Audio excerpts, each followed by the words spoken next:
Om Swastiastu. Selamat malam.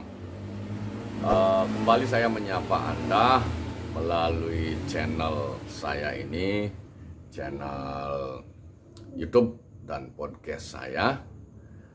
Kali ini malam ini saya akan berpendapat tentang isu atau berita yang sedang ramai di Pulau Bali, yaitu perihal wacana keberadaan kasino di Bali.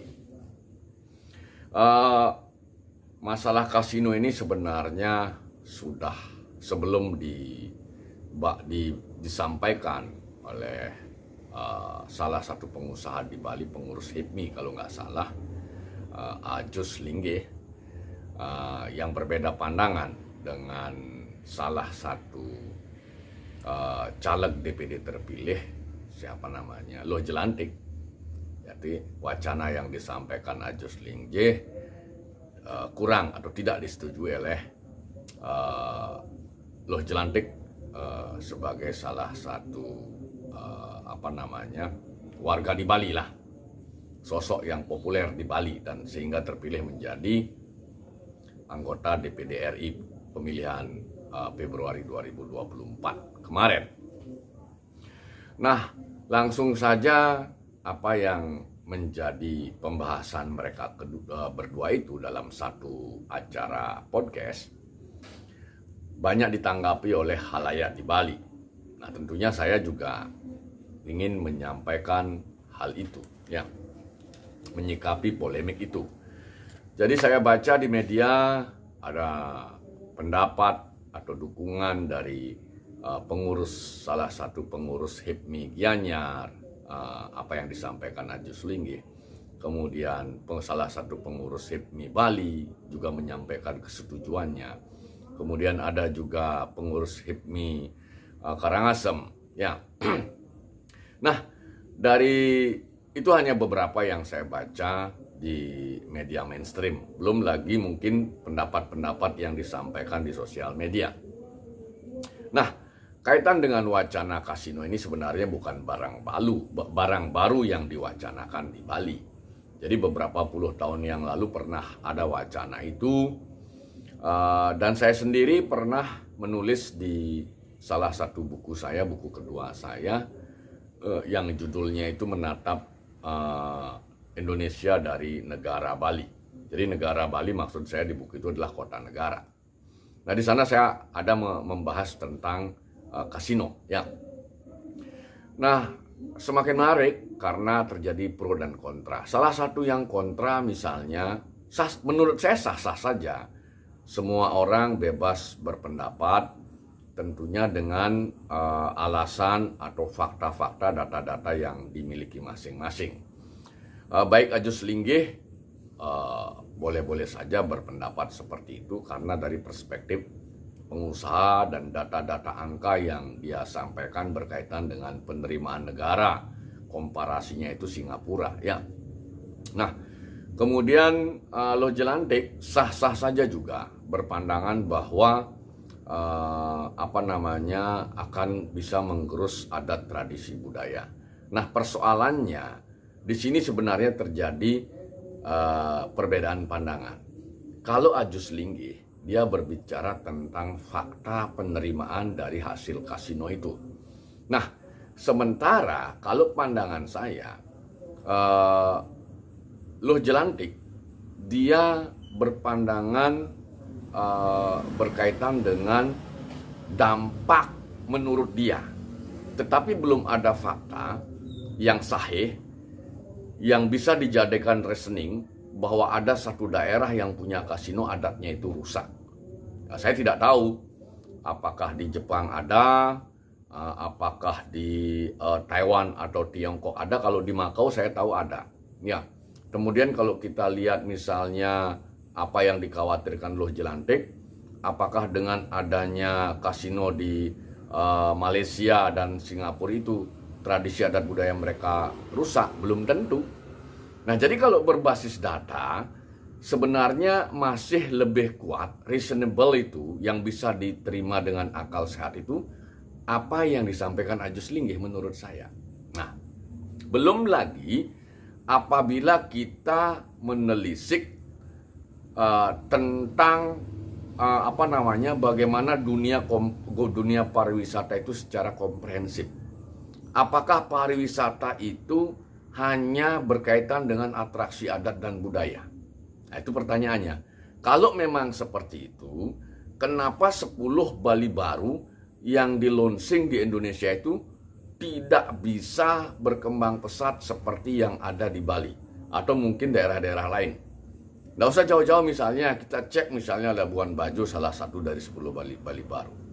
Apa persoalannya? Kenapa tidak sekencang yang ada di Bali itu sendiri? Nah, itu pertanyaan kritisnya. Nah, kemudian saya juga punya reasonable alasan, reasoning. Kalau kita berbicara tourism, itu secara komprehensif, itu ada pariwisata dark tourism bahasa saya, kemudian tourism yang abu-abu, kemudian ada tourism yang memang putih, holy. Ya, contohnya apa misalnya? Yaitu atraksi budaya itu, kemudian tirtayatra, itu tourism juga. Ya, tapi putih, ya. Nah, itu kalau kita pilah dia. Kemudian ada pariwisata yang abu-abu misalnya. Contohnya misalnya judulnya spa, tapi di dalamnya mohon maaf mungkin esek-esek. Kemudian ada yang memang pure jujur dark tourism, diskotik, kemudian kehidupan gelap, kehidupan malam, bahasanya kehidupan malam. Nah, ketika saya berbicara dengan salah satu tokoh pariwisata yang tersohor di Bali, bahasa beliau apa? Jadi kalau tourism itu yang harga tiket pesawat, akomodasi, makan pagi, makan siang, makan malam, nonton atraksi, yang katanya tadi budaya, itu sudah jelas budgetnya. Dan sudah dianggarkan oleh mereka itu, turis-turis itu.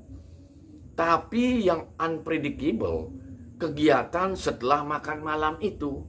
Nah, itu yang unpredictable dan itu tidak dipasang anggarannya oleh turis-turis itu. Terutama turis yang memang betul-betul mau berlibur. Nah, itu kira-kira kalau kita berbicara tentang tourism. Nah, sekarang kita kembali ke Bali sendiri. Apakah Bali ini akan bermain tetap di atraksi budaya? Kemudian ada atraksi yang abu-abu. Nah, yang abu-abu ini sebenarnya rentan sekali. Judulnya itu putih, tapi aslinya itu abu-abu. Ya. Ini persoalan. Nah, di areal abu-abu ini biasanya itu ada hukum tidak tertulis. Biasanya ada yang oknum yang melindungi. Di sana oknum yang melindungi itu bisa dapat upah dia bahasanya. Ada dapat upeti. Nah, ini yang sebenarnya persoalannya sebenarnya bukan persoalan pada adat tradisi menurut saya.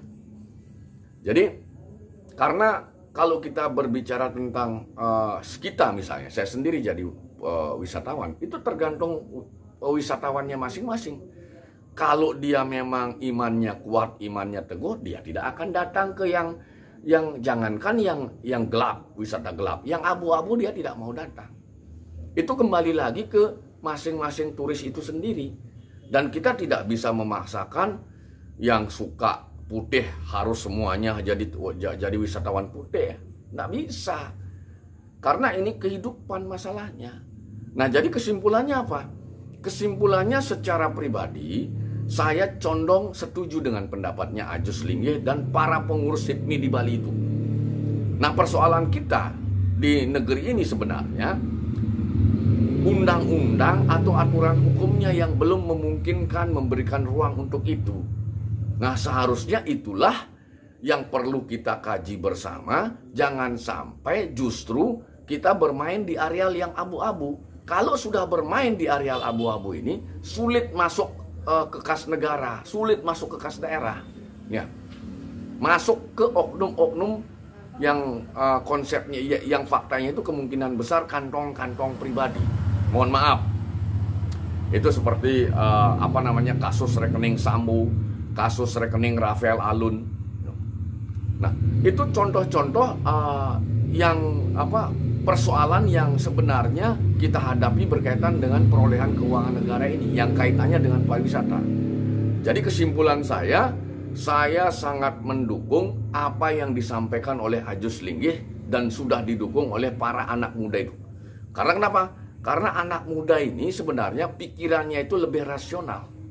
Jadi kita tidak bisa terus-terusan berada di areal yang abu-abu.